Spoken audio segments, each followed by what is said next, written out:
¿Qué tal? Buenas tardes. El día de hoy estamos con un gran invitado, el consejero Arturo Castillo, y pues desde Fuerza Migrante queremos agradecerle que haya aceptado la invitación para esta entrevista. Eh, Mi nombre es María Isabel y estoy coordinando el informe de observación electoral de Fuerza Migrante y nos interesa mucho la percepción de las autoridades electorales, también de los expertos en esta materia del voto de las y los mexicanos residentes en el extranjero. Si me permite, consejero, nos gustaría que se iniciara la entrevista contándonos quién es Arturo Castillo. Claro que sí, María Isabel, mucho gusto y muchas gracias más bien a ustedes por este espacio para platicar. Pues a ver, soy consejero electoral del Instituto Nacional Electoral, actualmente presido la comisión temporal del voto de las y los mexicanos residentes en el extranjero. Perfecto, consejero. Si me permite iniciar con las preguntas, en esta elección se contemplaron 23 consulados para votación presencial en Estados Unidos, Canadá, España y Francia. ¿Cómo contribuye este mecanismo al fortalecimiento de la participación electoral desde el exterior? Bueno, como sabes, es uno de los tres mecanismos que existieron o que existen actualmente para votar desde el exterior. El más antiguo es la votación postal, el segundo que se implementó desde 2021, pero que en esta elección se implementó por primera vez a gran escala para una elección presidencial, y el tercero, que es la novedad, es este precisamente, el voto presencial. Creo que en efecto sirvió para motivar a la ciudadanía, a la diáspora mexicana, a votar. Creo que prueba de ello son las filas, la afluencia que se presentó en estas 23 sedes consulares. Sin embargo, creo que hay que ponerlo en perspectiva. Es cierto que el voto presencial fue importante para incentivar la participación de nuestra diáspora. Sin embargo, el voto por Internet fue mucho más relevante. Te doy un dato, el voto presencial representó solo el 7% de los registros, 7%, el presencial, mientras que el electrónico fue el 67% de los registros. Y en términos de participación, es decir, personas que efectivamente votaron, el voto presencial en las sedes consulares fue el 12% de los registros, mientras que el voto electrónico por Internet fue más del 80% del total de los votos recibidos desde el extranjero. Es decir, sí fue importante la votación en sedes consulares para motivar a la gente a presentarse y votar, pero creo que la más relevante por mucho fue la votación por Internet. Muchísimas gracias, consejero. Em, Otra de las preguntas que nos interesa es, ¿cuáles son las ventajas y desventajas de un cambio normativo para realizar campañas en el exterior? Claro, bueno, esto ya lo hemos platicado muchas veces en otros foros. Como sabes, la Constitución Política de los Estados Unidos Mexicanos le impone a los partidos políticos la obligación de fomentar, promover la participación del pueblo en la vida democrática. Sin embargo, las leyes electorales les prohíben hacer campañas fuera del territorio nacional. Esto, desde mi perspectiva personal, es un contrasentido. Me parece que para que los partidos políticos puedan cumplir cabalmente con su función constitucional, tendríamos que transitar hacia una modificación legal que les permita tener un vínculo más cercano y construir un vínculo más cercano con la diáspora mexicana en el exterior. Muy bien, consejero, muchísimas gracias. ¿Considera usted que el sistema electoral actual garantiza plenamente los derechos político-electorales? ¿Qué mejoraría? Claro, a ver, me parece que en términos generales sí lo hace. De hecho, llevamos 30 años prácticamente teniendo renovaciones pacíficas y democráticas del poder. Esto habla de que nuestro sistema democrático funciona. Sin embargo, como cualquier sistema, pues obviamente tiene áreas de oportunidad, cuestiones en donde creo que hay que trabajar, ¿no? Una tiene que ver con la representación efectiva, y estas son cosas que vemos constantemente, muy particularmente, de hecho, por ejemplo, cuando nos referimos o a minorías o a grupos subrepresentados, ¿no? Específicamente pensemos en la diáspora mexicana, mexicanas y mexicanos que viven en el exterior. Las minorías en general no están necesariamente representadas por los partidos políticos. Me parece que aquí es necesario hacer algunas mejoras. Segundo,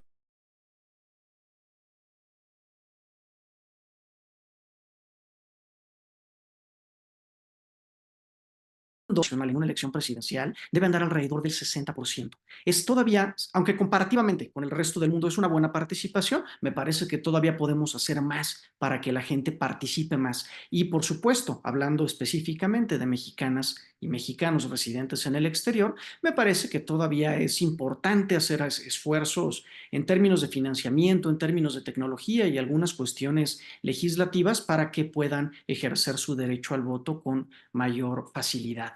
Y por último, hablaría creo que del tema quizás más delicado en temas de política y elecciones, que es el uso del dinero en política. La fiscalización es un reto fundamental y sin una fiscalización adecuada no hay manera de garantizar plenamente la autenticidad del sufragio. Aquí creo que México todavía tiene algunos pasos importantes que dar. Claro que sí, consejero. Muchísimas gracias. Bueno, esta siguiente pregunta creo que usted ya la había comentado en esta, me parece que en la misión de observación de la Ciudad de México.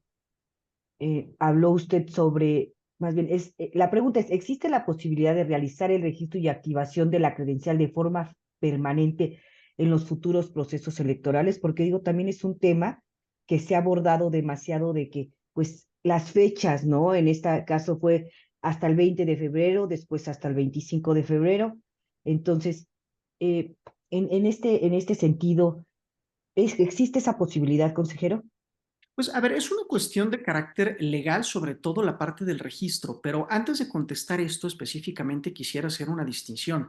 Es distinta la activación de la credencial Sí, al registro en la lista nominal de electores. Son sí, procesos que atienden a cuestiones distintas. La credencial, todos la activamos. La tramites en México o la tramites en el extranjero, todos la activamos. Otra forma de decir activarla es comprobar que tú, como titular de la tarjeta, efectivamente la recibiste. ok. Eso es la activación. Nada más. El registro, sin embargo, ahí sí tenemos un pendiente legislativo. Para las personas que viven fuera de México, tienen que registrarse en la lista nominal de electores antes de cada elección para votar. Esto me parece que es una carga innecesaria para el elector, para el ciudadano, y me parece que aquí sí hay un área de mejora o de oportunidad importante. Tendríamos que modificar la ley y creo que tendría que ser objeto de una futura reforma. ¿Para qué? Para que persona que viva en el extranjero y que tramite su credencial desde allá quede automáticamente registrada o registrado en la lista nominal sin tener que hacerlo antes de cada elección. Esto no solo sería mucho más fácil para nuestra diáspora, sino que también nos evitaría algunos problemas registrales como los que vimos a principios de este año, ¿recuerdas? Que tuvimos que hacer un ajuste de cerca de 39,000 registros. Esto, por ejemplo, se evitaría teniendo un registro permanente. Creo que aquí sí sería un paso importante a dar. Gracias, consejero. Otra de las preguntas es, ¿por qué no se garantizaron más boletas en la modalidad presencial para lograr una mayor participación de los mexicanos en el exterior? ¿Qué faltó? Aquí un poquito sí hablar de los testimonios de que las urnas electrónicas, yo particularmente que estuve en las bodegas del INE y que me invitaron a pasar a las urnas electrónicas, lo veo padrísimo, pero cuando escuchamos los testimonios de que se trababan, entonces, ¿qué faltó? ¿Qué falló? ¿Por qué las filas o todos estos testimonios de lo que sucedió en la votación presencial, consejero? Claro, a ver, de nuevo creo que son dos temas separados. Uno es cuántas boletas electrónicas estaban disponibles para votar en sedes consulares. Aquí estaban disponibles pues tantas boletas como la ley permitía, es decir, en la urnita electrónica había suficientes boletas, por decirlo así, porque era electrónica, para Sí, que votaran todas las personas registradas, más 1,500 no registradas en cada sede consular. Esto es lo que había en principio en la urna electrónica, digamos.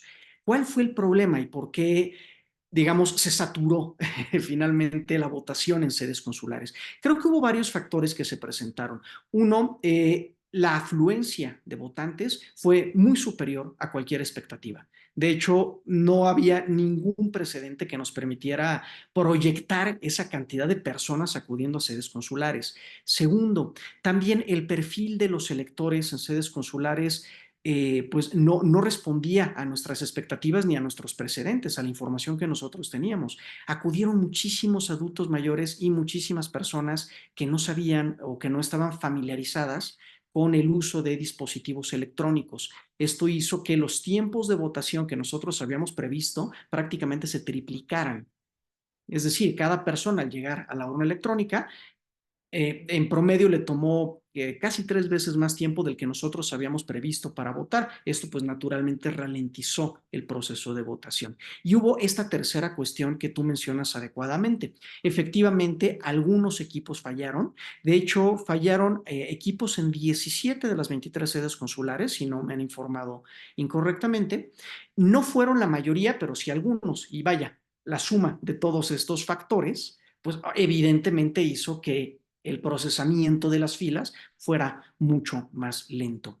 ¿Qué faltó? Además de naturalmente información, pues ahora sí que ante el aprendizaje, que esta es la primera vez que hacemos una votación presencial de estas dimensiones, ¿no?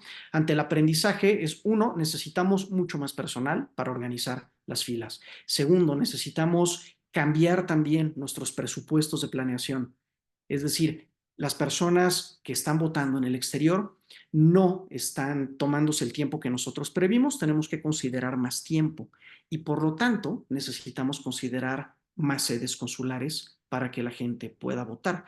Y obvio, algo que sí hay que hacer desde dentro del instituto es revisar qué pasó, por qué esos equipos fallaron.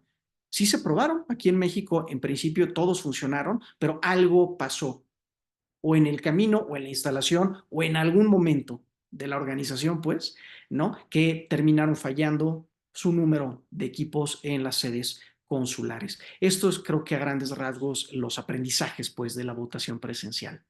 Perfecto, consejero. Muchas gracias. Em, bueno, ya esta pregunta ya, bueno, ¿qué mejoraría? Creo que una parte ya no lo acaba de comentar. Referente a aumentar la participación política por parte de la ciudadanía mexicana residente en el extranjero. ¿Qué mecanismos por parte del instituto garantizarían una mayor participación electoral de la comunidad, de la ciudadanía mexicana residente en el extranjero? Claro. Bueno, como lo comentaba hace un momento, la función de promover la participación del pueblo en la vida democrática es de los partidos políticos, no es del Instituto Nacional Electoral. El instituto organiza la elección. Quien tiene la obligación constitucional de promover que la gente participe son, en principio, los partidos. Entonces, aquí, bueno, ya lo comentamos, creo que algo que sería fundamental es permitir que los partidos puedan hacer actividades políticas fuera del país para conectarse con la diáspora mexicana, ¿no? Y cumplir con su función constitucional. Por lo que respecta al instituto, creo que serían necesarias dos cosas. Uno, que el proyecto del voto de las y los mexicanos residentes en el extranjero sea un proyecto permanente, no como sucede actualmente, que es solo para cada elección en donde exista esta posibilidad.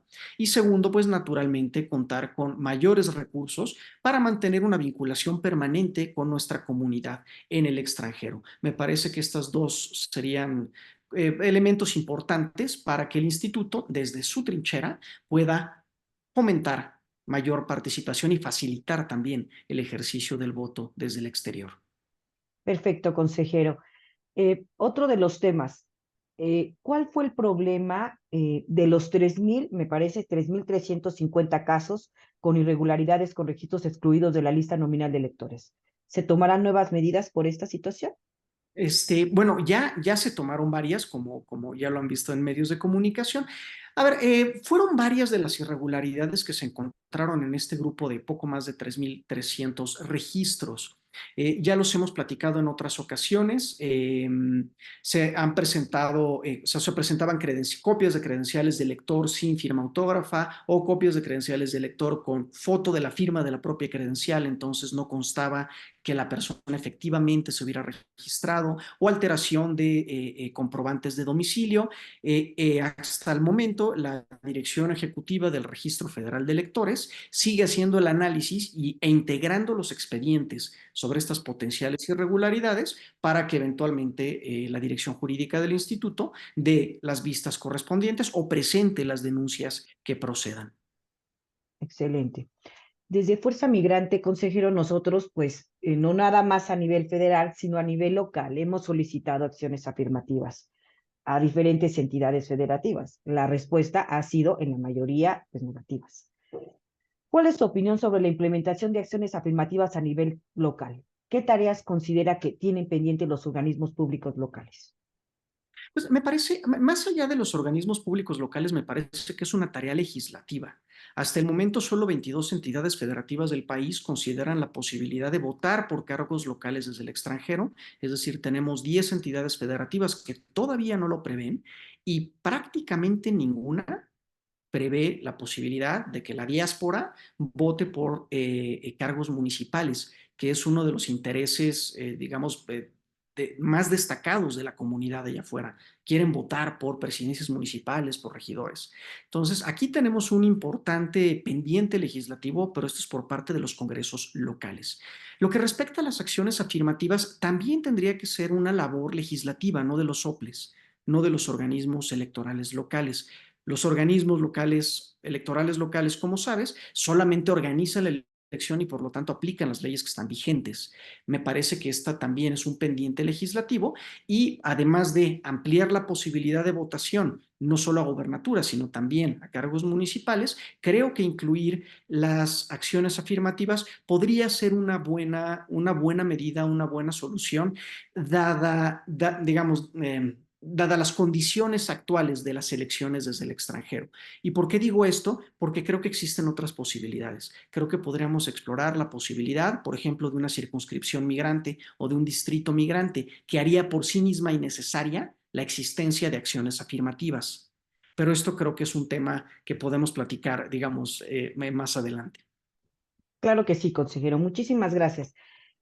Otra de nuestras preguntas es, ¿qué filtros efectivos considera que hacen falta para garantizar una auténtica representación en el ámbito local y federal? Diputados y senadores, sin llegar a la simulación por parte de los partidos políticos. Claro, pues bueno, aquí adelantábamos algo hace ya unos momentos en otra pregunta. O sea, creo que es indispensable que exista mayor vinculación entre la diáspora mexicana y los propios partidos políticos. Los partidos políticos posiblemente no están incluyendo en sus agendas los intereses de la diáspora mexicana porque no tienen contacto con esta diáspora. También el hecho de que los partidos políticos no postulen a candidaturas migrantes o a candidaturas desde el exterior tiene que ver también con que pues no hay vinculación, pero creo que tu pregunta también va enfocada a una preocupación muy concreta por parte de la comunidad migrante.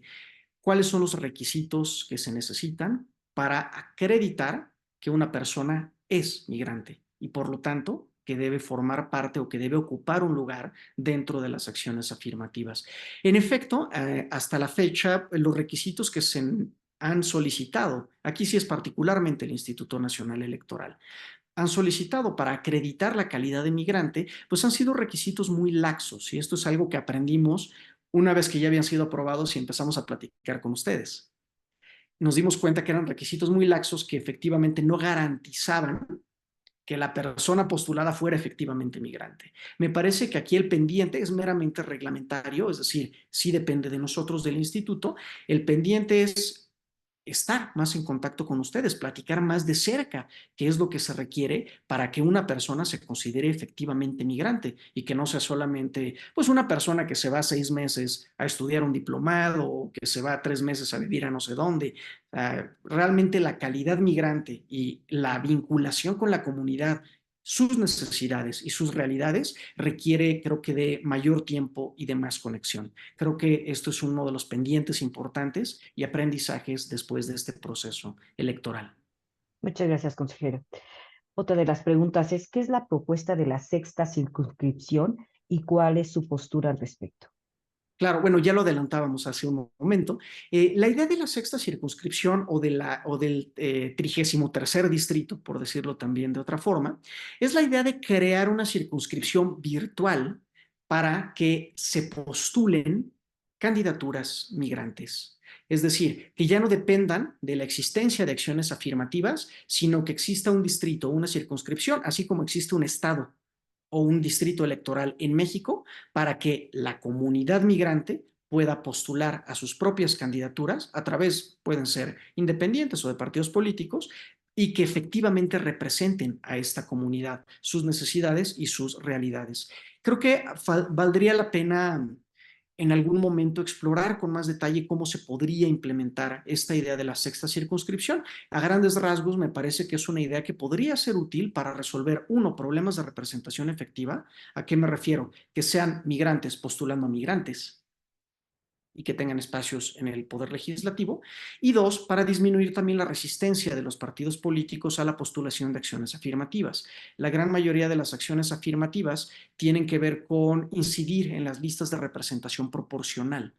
Y dado que los partidos políticos, en términos generales, no han tenido una vinculación tan cercana con la comunidad migrante, al obligarlos a poner espacios en sus listas de representación proporcional, estás generando tensión entre partidos políticos y comunidad migrante.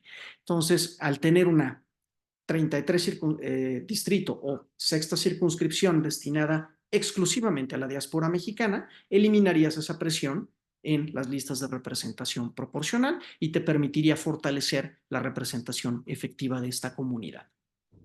Claro que sí, consejero. Muchísimas gracias. Finalmente, ¿considera necesaria una reforma electoral que especifique mejoras al voto en el exterior?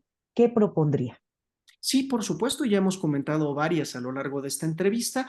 Creo que son a grandes rasgos dos cosas, cuatro cosas importantes. Uno, que el voto de las y los mexicanos residentes en el extranjero sea un proyecto de carácter permanente. Esto permitiría tener mayor vinculación, mayor conocimiento de nuestra diáspora, de sus necesidades.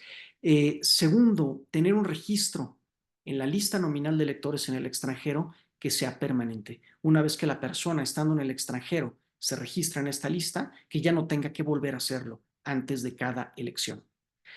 Tercero, pensar efectivamente en cómo resolver los problemas, uno, de vinculación y dos, de representación efectiva de la diáspora mexicana. Esto podría ser efectivamente o generar mayores acciones afirmativas en todos los ámbitos a nivel nacional, o bien generar el equivalente a esta sexta circunscripción o 33º distrito destinado única y exclusivamente a la población residente en el extranjero. Y por último, pues facilitar o permitir que los partidos políticos hagan actividades políticas en el exterior del país. Esto podría representar un riesgo o un reto importante en materia de fiscalización y pues naturalmente al momento de negociar con los países en donde está nuestra diáspora, porque implicaría permitir que partidos políticos hagan actividad política en territorio extranjero. Esto tiene sus complejidades, pero creo que sería importante explorar la posibilidad de que los partidos se vinculen de forma activa con la diáspora mexicana. Perfecto, consejero. Pues desde Fuerza Migrante quiero extenderle, pues, que haya aceptado la invitación con tan, o sea, tan flexible para aceptarla, que nos dé esta información que es muy valiosa para nuestro informe. Y pues lo que estamos buscando, por supuesto, es eh, mejorar los futuros procesos electorales y, por supuesto, de este grupo tan importante como es la diáspora mexicana en el extranjero. Entonces, pues muchísimas gracias, consejero. A ti, María Isabel. Hasta luego. Que esté muy bien, consejero. Igualmente.